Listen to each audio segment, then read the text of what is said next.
Everybody, Chapter 8, here we go. What happened after dinner? And now, said Lucy, do please tell us what happened to Mr. Tumnus. Oh, that's bad, said Mr. Beaver, shaking his head. That's a very, very bad business. There's no doubt he was taken off by the police. I got that from a bird who saw it done. But where has he been taken to? Asked Lucy. Well, they were heading northward when they were last seen, and we all know what that means. No, we don't, said Susan. Mr. Beaver shook his head in a very gloomy fashion. I'm afraid it means they were taking him to her house, he said. But what'll they do to him, Mr. Beaver? Gasped Lucy. Well, said Mr. Beaver, you can't exactly say for sure, but there's not many taken there that ever comes out again. Statues, all full of statues, they say it is, in the courtyard and up the stairs.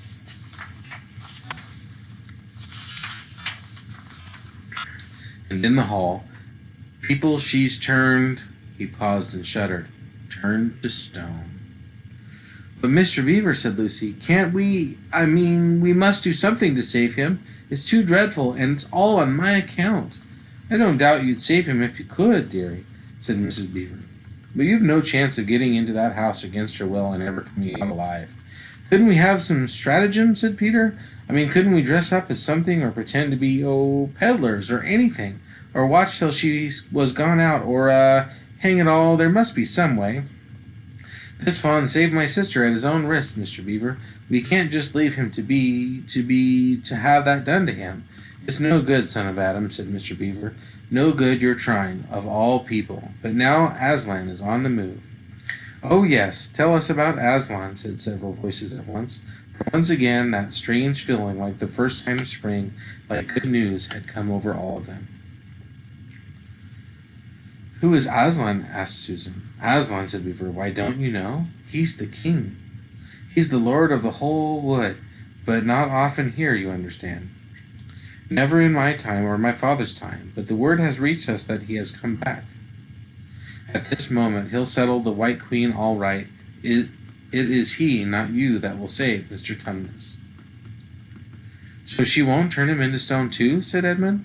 Lord love you, son of Adam, what a simple thing to say, answered Mr. Beaver with a great laugh. Turn him into stone. If she can stand on her 2 feet and look him in the face, it'll be the most she can do and more than I expect of her. No. He'll put all to rights, as it says in an old rhyme in these parts. Wrong will be right when Aslan comes to sight. At the sound of his roar, sorrows will be no more. When he bares his teeth, winter meets its death, and when he shakes his mane, we shall have spring again.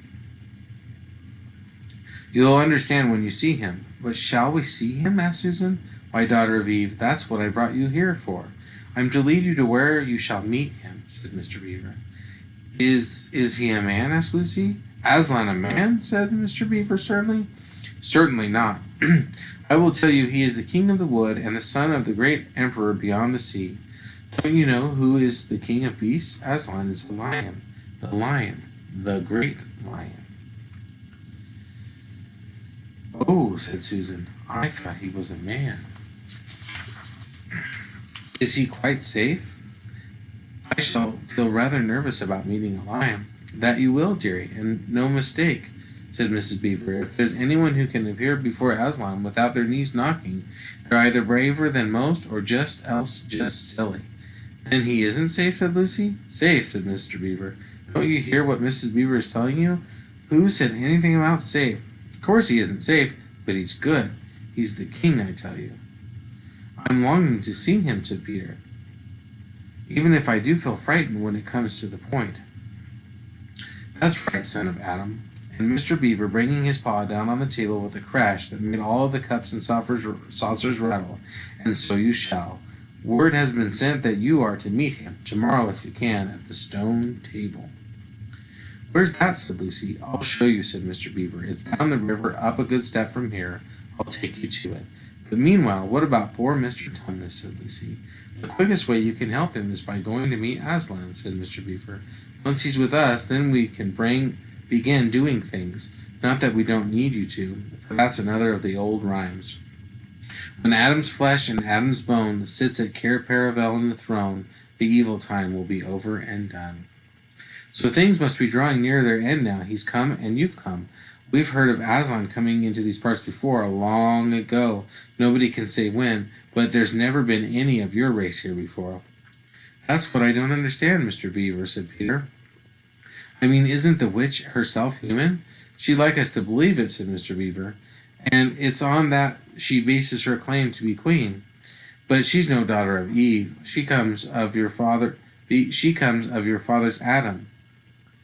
Here Mr. Beaver bowed. "Your father Adam's first wife, they called Lilith, and she was one of the jinn.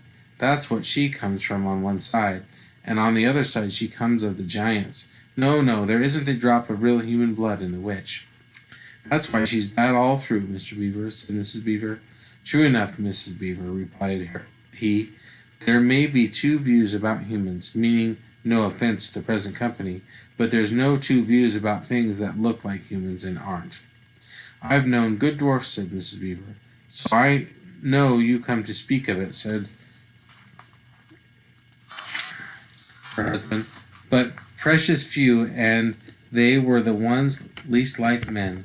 But in general, take my advice, when you meet anything that's going to be human and isn't yet, or used to be human once and isn't now, or ought to be human and isn't, you keep your eyes on it, and feel for your hatchet. And that's why the witch is always on the lookout for any humans in Narnia. She's been watching for you this many a year, and if she knew there were 4 of you, she'd be more dangerous still." "What's that got to do with it?" asked Peter. "Because of another prophecy," said Mr. Beaver. "Down at Paravel, that's the castle on the sea coast down at the mouth of this river, which ought to be the capital of the whole country, if all was as it should be. Down at Paravel there are 4 thrones, and it's a saying in Narnia, time out of mind, that when 2 sons of Adam and 2 daughters of Eve sit on those 4 thrones, then it will be the end not only of the White Witch's reign, but of her life. And that is why he had to be so cautious as we came along, for if she knew about you 4, your lives wouldn't be worth a shake of my whiskers." All the children had been attending so hard to what Mr. Beaver was telling them that they had noticed nothing else for a long time. Then, during the moment of silence that followed his "I say, where's Edmund?" There was a dreadful pause, and then everyone began asking, "Who saw him last? How long has he been missing? Is he outside?" And then all rushed to the door and looked out. The snow was falling thickly and steadily. The green ice of the pool had vanished under a thick white blanket, and from where the little house stood in the center of the dam, you could hardly see either bank. Out they went, plunging well over their ankles into the soft new snow, and went round the house in every direction. "Edmund! Edmund!" they called till they were hoarse, but the silently falling snow seemed to muffle their voices, and there was not even an echo in answer. "How perfectly dreadful," said Susan, as they sat at last came back in despair. "Oh, how I wish we'd never come." "What on earth are we to do, Mr. Beaver?" said Peter. "Do," said Mr. Beaver, who was already putting on his snow boots. "Do? We must be off at once. We haven't a moment to spare." "We'd better divide into 4 search parties," said Peter. "We all go different directions. Whoever finds him must come back here at once. And search party, son of Adam," said Mr. Beaver. "What for?" "Why, to look for Edmund, of course. There's no point in looking for him," said Mr. Beaver. "What do you mean?" said Susan. "He can't be far away yet, and we've got to find him." "What do you mean when you say there's no use looking for him?" "The reason there's no use looking," said Mr. Beaver, "is that we already know where he's gone." Everyone stared in amazement. "Don't you understand?" said Mr. Beaver. "He's gone to her, to the White Witch. He's betrayed us all." "Oh, surely! Oh, really!" said Susan. "He can't have done that."